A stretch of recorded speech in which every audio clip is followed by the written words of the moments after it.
Hi guys, I just wanted to let you know that I've recently started a Patreon account. Here you'll be able to see every historic site I travel to, my research which goes into my videos, and medieval armour that I make during my apprenticeship as an armourer. There is no obligation, I've only put one tier on my page which is just $5 to help support the channel. Click the link on screen or in the video description, and cheers!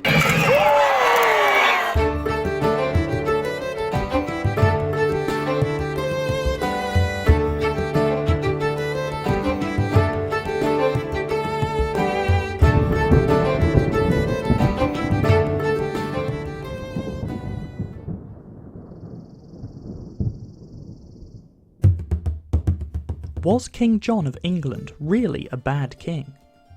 In today's video, I'll be answering this question and giving you an unbiased overview of his reign as a medieval king, helping you to make up your own mind whether you believe that King John was a good ruler or not.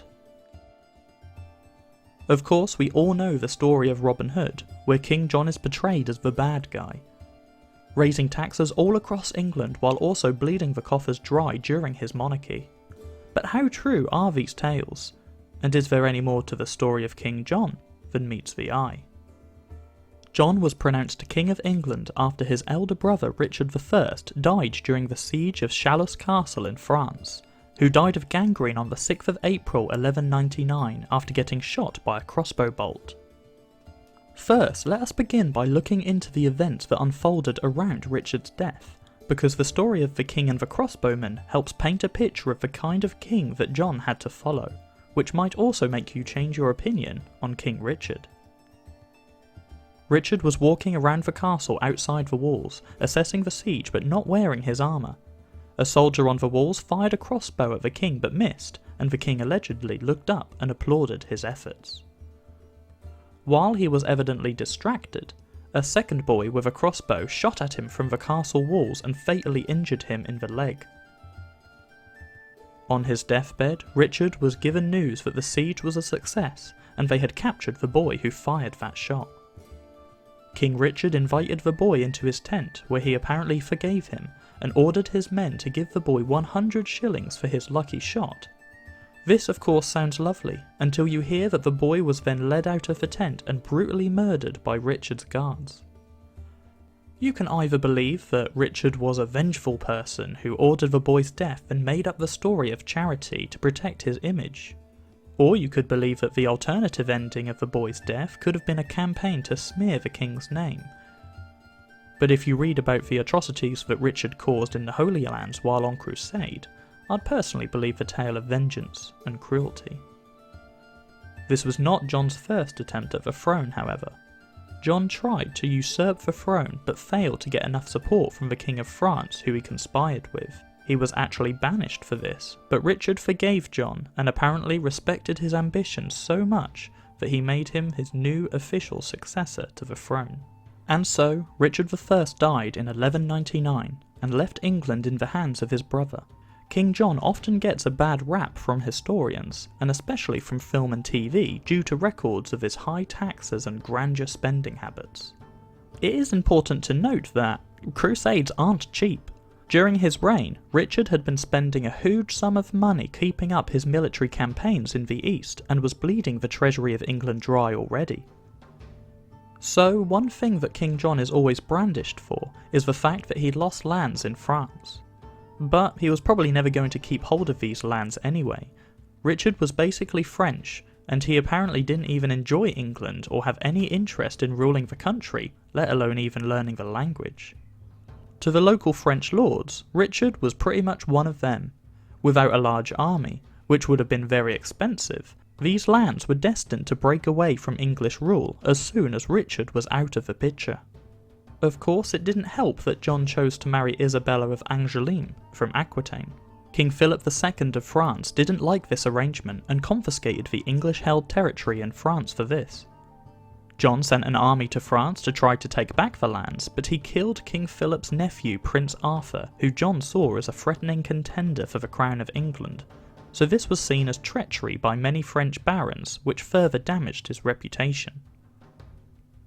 After claiming the throne of England, John had to find a way to keep up all these expenses and because the main houses of England who were investing in Richard's escapade through the Middle East had begun to lose faith and pull out, leaving England crippled with large debts, John had no choice but to raise taxes, while also spending a lot of money on hosting fancy banquets and events in the hopes to find new investors or retain current investors to the Crusades. This made King John rather unpopular with the English population, and France was watching. We know that the majority of records from this time were kept by the men of the cloth, and rich barons and lords had very close relationships with religious leaders such as bishops and abbots. These people acted like modern media, where they could spread negative news campaigns to anyone they disapproved of. Evidently, there was a lot of mixed information spread about King John in an effort to tarnish his image. One of the main reasons for this was that he effectively turned off the Crusade tap, which his predecessor, King Richard, had happily kept flowing for a long time. This made the Pope quite unhappy with him, especially since the French, who he was locking horns with, seemed to be quite happy to continue funding the Crusades. Probably because they didn't have the financial strain of cleaning up after Richard's expensive time as monarch. You can see that this is true, because we commonly remember John as useless, evil, and devious.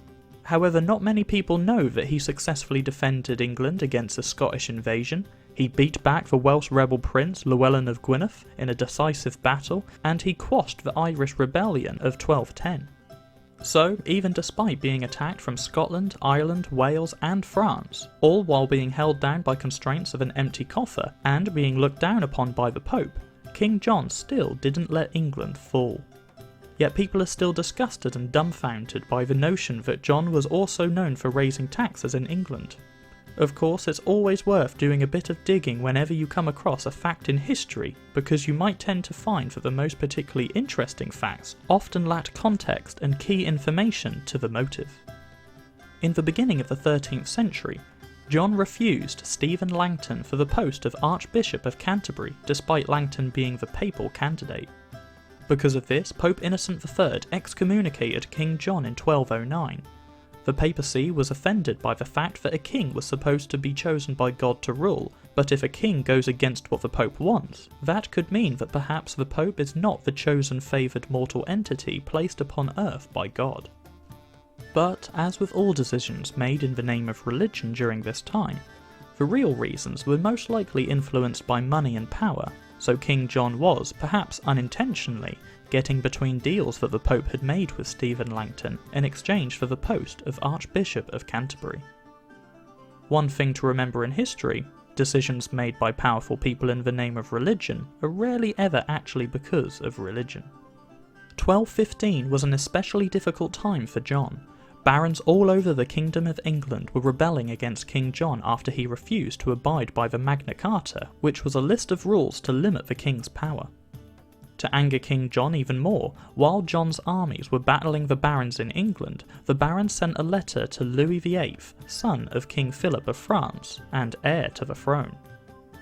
The letter invited Louis to invade England to make John's situation even worse. However, what the barons perhaps didn't expect is that Louis accepted their invitation and began mustering an invading force. Louis arrived in England and with little resistance as he entered London. The rebel barons and citizens of London applauded his arrival and proclaimed him the new king of England, despite the crown still being on John's head. Louis then began leading his army towards King John, forcing John's men to surrender multiple castles across England, such as Guildford, Farnham and Winchester. By July 1216, about a third of England was already under Louis's control. While proud of his son, the King of France told Louis that he had made a mistake by not taking England's key port, Dover, which was currently being held by soldiers loyal to King John, under the leadership of Hubert de Burgh. Dover Castle was heavily defended and heavily garrisoned. One thing that King John had successfully done during the time of raising the taxes was heavily investing in extra defences and fortifications all across the southern coast, bolstering up many of the existing medieval castles such as Corfe and Dover. Louis began the first siege of Dover on the 19th of July, 1216. Despite siege engines such as Perriers and Mangonels constantly hurling rocks and multiple tunnels being dug under the castle walls in an attempt to bring them down, Dover was still standing strong against Louis's forces. In fact, Louis had spent the best part of 3 months and the majority of his army's provisions on this siege without prevailing, forcing Louis to call a truce on the 14th of October and returned to his base in London. During this time, King John was busy besieging the baron-held castles of Rochester and Windsor. On the 18th of October 1216, King John contracted dysentery and died at Newark Castle, and the crown passed down to his 9-year-old son, Prince Henry. Of course, Henry was too young to rule, especially during this particularly tumultuous time, so most of the power went to his new king's regent, William Marshal. This decision most definitely changed the tides. Unlike the late King John, Marshal was highly respected amongst both those who were loyal to John as well as the Baron rebels. Thanks to this, William Marshal managed to largely patch things up with the barons, and many barons switched their loyalty from Louis to Henry. Marshal was probably one of the greatest generals in medieval history and had an incredible life from start to finish, but that is a story for another time. By early 1217, Louis was beginning to feel the pressure. He tried gaining the public's favour by besieging castles and letting the defendants leave with their horses and armour. However, under the alliance of Marshal and the barons, Louis's forces were being stretched to the point of breaking. Louis decided to retreat back to France for reinforcements, and even while marching to the south coast of England to board the French ships, he was ambushed at Lewes, which led to the loss of even more men. During this time, the English garrison at Dover had been repeatedly attacking the French ships, meaning that communications between Louis's army and France had now been broken. Louis's army besieging Dover Castle had been destroyed by the English, forcing Louis to set up camp a second time and besiege Dover again. This siege diverted so much of Louis's men that William Marshal took the opportunity to besiege Louis's strongholds at Lincoln and London, effectively uprooting the last of France's influence over England. Things went from bad to worse for Louis, who inevitably lost the siege of Dover again. He retreated back to his ships in the hopes to flee to France.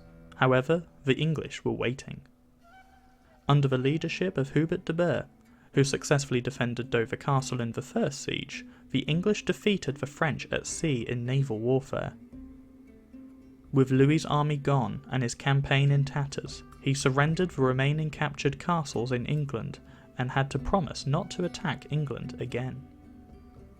And so you could say that it is due to King John that the English successfully pushed back the French invasion of the early 13th century and managed to keep England intact throughout a very tumultuous time. All this while getting pressured from all sides, including the Vatican, and with a treasury desperately trying to scrape the money together to fund the war effort. With this new information, what do you think of King John now? Has your opinion of him changed? Let me know your views in the comments below. If I've missed out any information, I'm more than happy to have a conversation in the comments. But for now, thanks for watching.